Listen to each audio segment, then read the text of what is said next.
Hello and welcome to the Wisden T20 World Cup Daily Podcast. Pakistan's World Cup hopes are just about alive as they beat South Africa at the SCG. I'm Rana, and to talk through the game with me is Wisden.com staff writer Katya Witney and the Wisden India head of content Abhishek Mukherjee. Katya, first and foremost, that was just a really entertaining game. Big hitting, chaos, drop catches, rain, ridiculous shots, an umpiring mistake, pretty much had it all. Yeah, brilliant. Especially towards the end of the Pakistan innings. Vintage Pakistan, I think Nasser said on commentary, absolute vintage Pakistan. Collapsed early on in the innings and then play an absolute blinder in the death. Brilliant.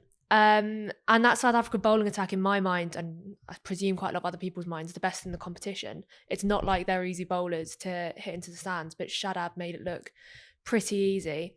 Obviously, it was a bit chaotic with fielding errors, South Africa dropping the ball left, right and centre, but don't think the rain helped with that either. But yeah, really, really entertaining. And another example of this World Cup being probably the best one ever. I'm glad you mentioned Nasser because Nasser Hussain was trending for a while during the game because Pakistan fans basically believe that they do better when Nasser Hussain's on commentary. So I'll read a couple of tweets out there. These have got hundreds and hundreds of likes. I strongly believe that if Nasser Hussain was on commentary in those first two games, we'd be going to the next round with 5 wins from 5. I'm convinced Pakistan plays better when Nasser Hussain's on commentary. There's absolutely loads of them. They will want him to commentate in South Africa, Netherlands. True. Pakistan obviously need that result to go their way. Abhishek, today was quite a good day for Pakistan Super League fans, really. We saw players who've done really well in the roles there perform. We've seen that Pakistan have been quite over-reliant on Rizwan and Babar at the top, but both of them didn't get runs today. And it was guys we've seen do really well on the PSL do well. Mohammad Harris, amazing story. He's only played a handful of PSL games. Shadab Khan batting in the middle order, and Iftikhar, Ahmed getting Pakistan from 43 for 4 to up to 185. Yeah, so his strike rate was 185, but he had, that was in 5 matches. And I think he finished only behind Tim David in strike rate in that PSL. So what happened, I think he might not have batted at 3 had Babar and Rizwan had a long partnership. But since he has batted so well in the power play, in the PSL season, he batted only 18 balls outside the power play. So essentially his hitting is mostly inside the power play. So had the first partnership not been broken this early, I think South Africa got Rizwan of the 4th ball. So he might not have batted at 3. So he arrived because he batted at that wicket fell early, and he was hit of the second ball he faced, and then from the 3rd ball he just went on. So yeah, it's an excellent advertisement for PSL, as you said. Yeah, it's an amazing story that he's basically a reserve because he only got added to the squad a few hours ago when Fakhar Zaman was ruled out of the tournament with injury. He himself was a tournament reserve.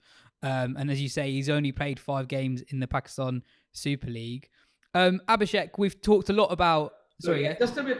He, in the Under-19 World Cup, just 2.5 years ago, he made a very fast 50 against Zimbabwe, and then he had a small cameo against India. So he knows. I mean, I think his average in under-19 ODIs is about 50, and his strike rate is well above 100. So I mean, he has been a hitter all along.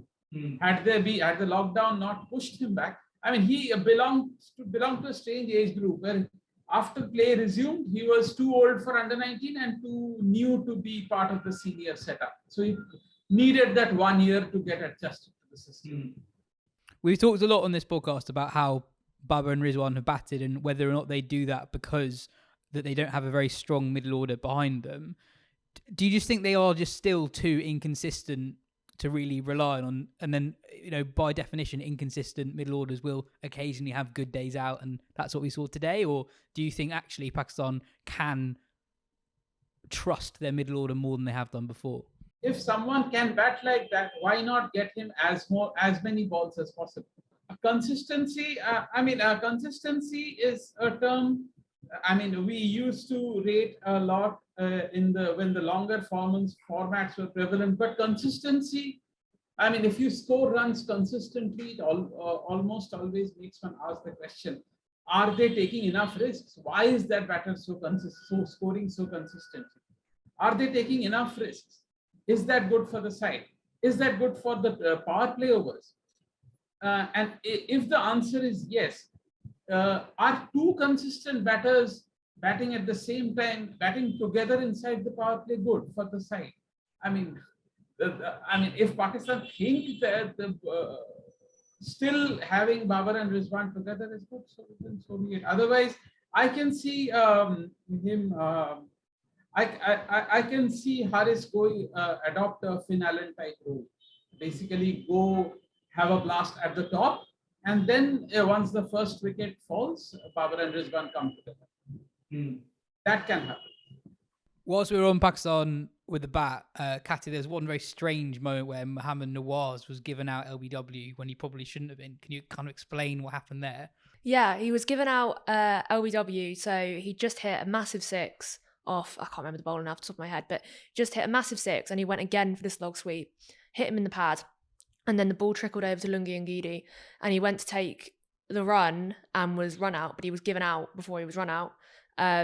He must have thought he'd been given out LBW because he must have thought he'd been given out run out because he walked straight off, and he got a massive under edge on the LBW, but he didn't think to check with either the guy at the other end or the umpire what he'd been given out, because otherwise he would have been able to review it. So someone needs to teach these batsmen the rules, because they're clearly not taking any advantage of it. And he could have continued his innings, and he was going really well with Iftikhar at the other end. So Pakistan got a good total in the end, but it could have been more, could have been easier.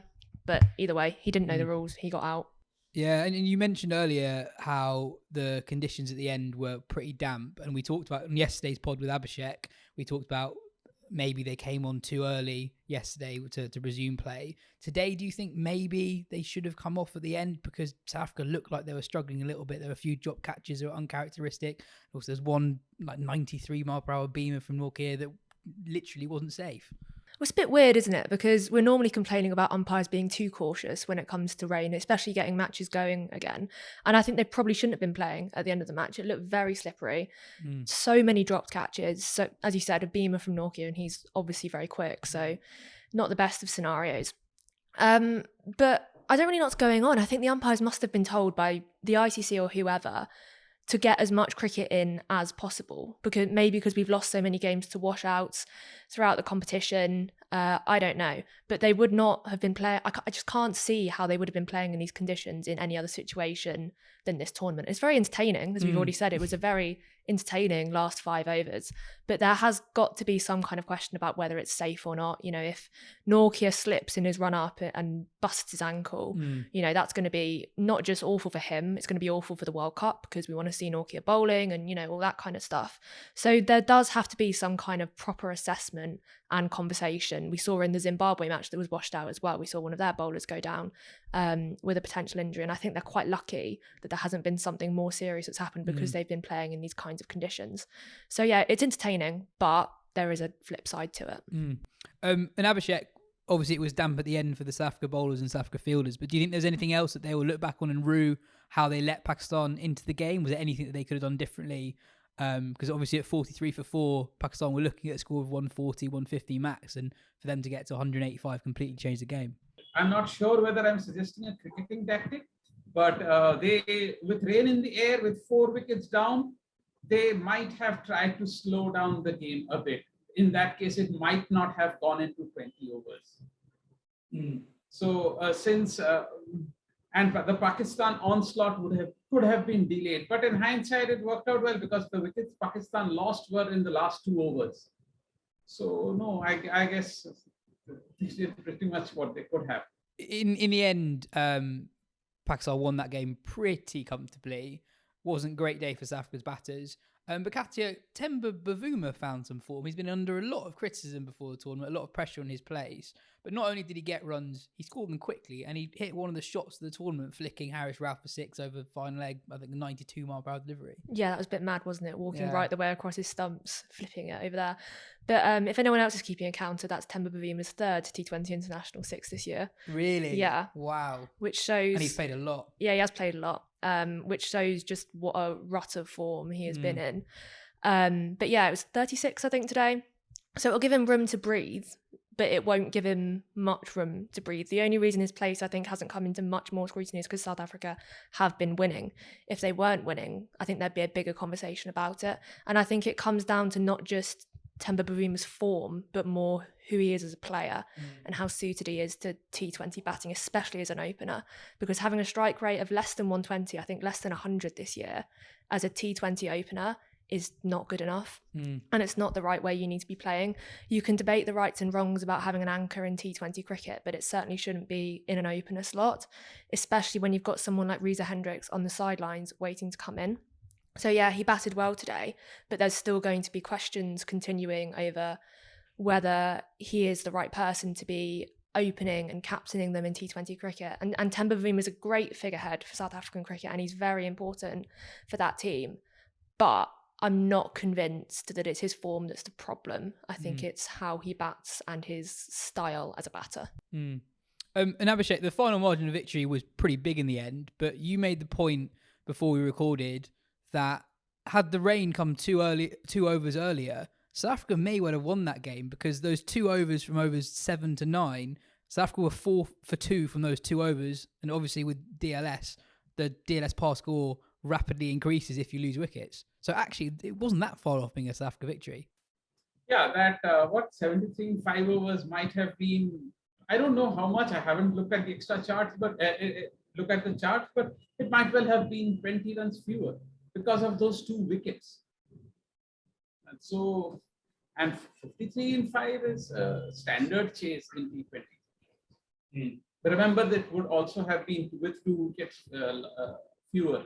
So it would have been an easy chase. But I think those 2 wickets by Shadab and the 2 overs, as you mentioned, just for 2 runs in the 8th over, 2 runs in the 9th over, that hit South Africa worse than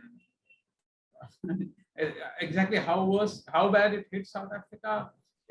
The enormity of it surfaced after the interval.